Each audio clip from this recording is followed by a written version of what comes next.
Yuk kita dengarkan cerita asal-muasal Minang.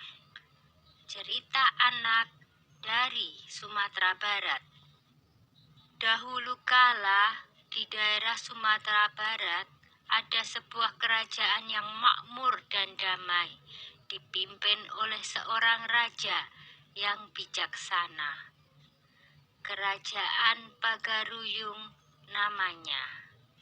Suatu ketika terdengar kabar bahwa kerajaan Majapahit akan menyerang kerajaan Pagaruyung. Padahal para pemimpin kerajaan Pagaruyung memberikan semboyan kepada seluruh prajurit untuk menegakkan perdamaian. Kemudian Raja Pagaruyung mengajak diskusi para penasehatnya. Mereka mencari cara menahan serangan pasukan Majapahit. Akhirnya, seorang penasehat kepercayaan raja mengusulkan sebuah ide cemerlang. Paduka Raja, sebaiknya kita ajak pasukan Majapahit untuk berunding demi menghindari pertumpahan darah. Kita sambut mereka di perbatasan.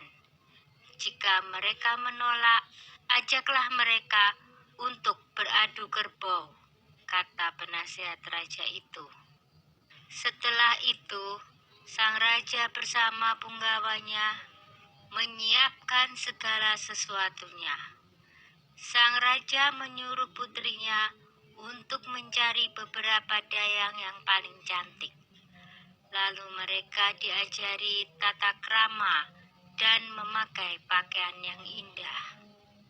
Ketika pasukan kerajaan Majapahit tiba di perbatasan, mereka disambut oleh dayang-dayang istana dengan ramah.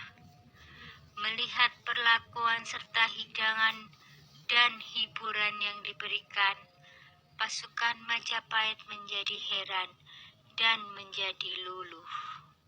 Datuk Tantejo Garhano segera mengajak pemimpin pasukan Majapahit ke istana untuk menemui sang raja. "Selamat datang, Tuan," sambut raja dengan ramah. "Ada apa gerangan Tuan kemari?" lanjut beliau.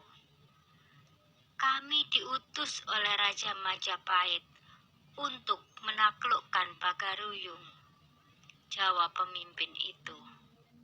"Kami memahami tugas Tuan, tapi bagaimana kalau peperangan ini kita ganti dengan adu kerbau saja, supaya tidak perlu ada pertumpahan darah di antara pasukan kita," jawab raja. Pimpinan pasukan Majapahit terdiam. Setelah berpikir sejenak, akhirnya ia pun menyetujui usulan raja. "Baiklah, Paduka Raja, kami menerima tawaran itu," jawab si pemimpin. Keesokan harinya, kedua kerbau aduan dibawa ke gelanggang, lalu dilepas. Kerbau Majapahit terlihat beringas dan liar, sedangkan kerbau Pagaruyung ternyata hanyalah seekor anak kerbau. Anak kerbau Pagaruyung segera memburu kerbau Majapahit karena mengira itu induknya.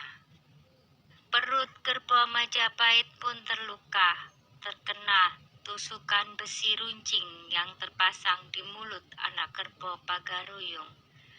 Setelah beberapa kali tusukan, kerbau Majapahit pun roboh terkapar di tanah.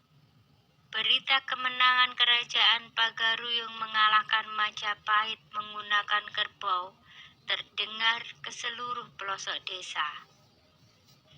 Kata Minangkabau berarti menang kerbau. Atap rumah-rumah di Minangkabau menyerupai bentuk tanduk kerbau. Sudah dulu ya cerita asal-muasal Minangnya. Jumpa lagi di cerita lainnya ya.